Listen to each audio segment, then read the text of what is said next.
Welcome to Chapter 6, where we delve into the ethics surrounding consumer production and marketing. This chapter will guide us through the moral considerations businesses must navigate in their interactions with consumers. Our syllabus covers essential topics such as markets and consumer protection, the contract view of business duties, the due care theory, and the social costs view. Additionally, we'll explore advertising ethics and consumer privacy within the realm of business competition.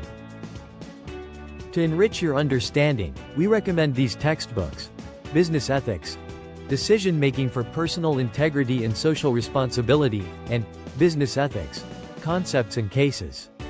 These resources provide valuable insights into ethical decision-making in business. Consumer protection is crucial in ensuring safety and accountability in the marketplace.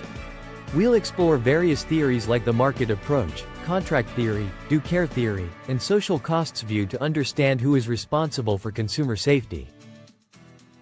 The market approach suggests that safety should be a commodity provided through market demand rather than government mandate. It emphasizes consumer choice and the role of sellers in providing safety based on consumer demand.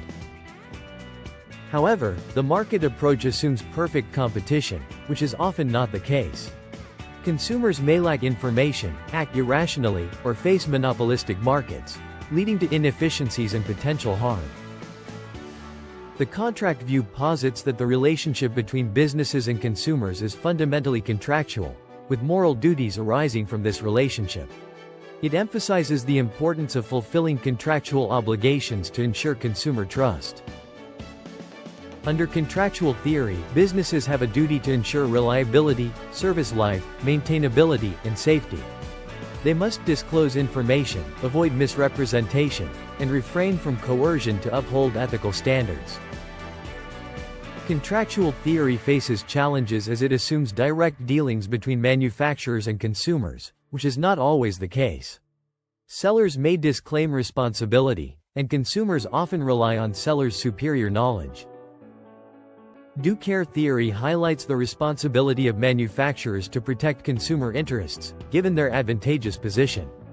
It stresses the need for manufacturers to ensure their products do not harm consumers. Manufacturers must design products with minimized risks, ensure quality control in production, and provide safe usage information in marketing. They should avoid targeting consumers unable to manage risks effectively. Due care theory is criticized for not limiting the costs producers must incur to eliminate risks and for placing manufacturers in a paternalistic role, deciding the acceptable level of risk for consumers. The social costs view argues that manufacturers should bear the costs of injuries caused by product defects, even if unforeseen. It advocates for internalizing these costs to ensure fair distribution and maximize utility. Critics argue that the social costs view is unjust to manufacturers, as it may lead to increased lawsuits and insurance costs. It assumes that relieving manufacturers of responsibility encourages carelessness. Product safety standards like caveat emptor and implied warranty of merchantability emphasize consumer responsibility and the expectation of product suitability. These standards guide ethical marketing practices. Strict liability holds businesses accountable for damages regardless of fault, raising ethical concerns. It ensures consumer protection but challenges businesses to manage risks effectively. Marketing is defined as an organizational function involving processes to create, communicate, and deliver value. Marketing ethics examines the responsibilities in promoting products and engaging with consumers. Ethical marketing involves respecting autonomy and ensuring mutual benefit. However, ethical judgments depend on voluntary transactions, informed consent, and the potential for conflicting values. The framework raises questions about the voluntariness of exchanges, informed consent, true benefits, and competing values. These considerations are crucial for ethical marketing practices. We must assess whether consumers truly benefit from marketing practices and consider competing values like justice and market failures. These evaluations help ensure ethical standards in marketing. In any ethical exchange, respect for autonomy and mutual benefit are essential. For an agreement to be considered prima facie legitimate, it must be informed and voluntary, free from coercion. When these conditions are violated, autonomy is compromised, and mutual benefit is lost. Even when conditions are met, other values may override individual freedom for broader societal concerns.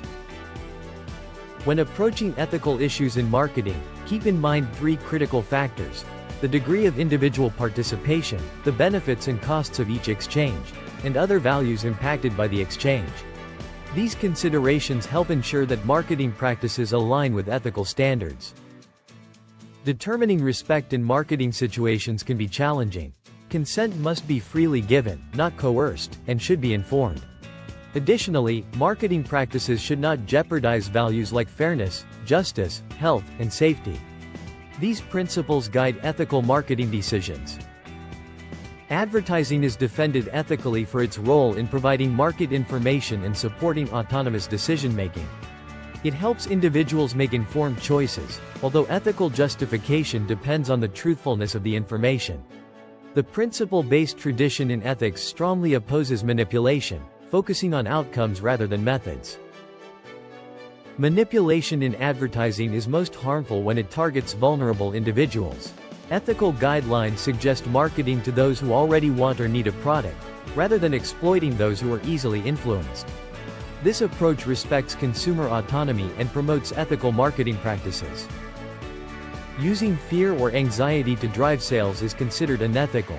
Marketing should focus on understanding consumer psychology, emphasizing rational thinking over emotional manipulation. This approach helps companies align their practices with ethical standards, ensuring respect for consumer autonomy. Criticisms of advertising often highlight its impact on public taste and materialistic values. However, these criticisms may overlook the lack of evidence that advertising can change people's values. Understanding these nuances is crucial for evaluating the ethical implications of advertising.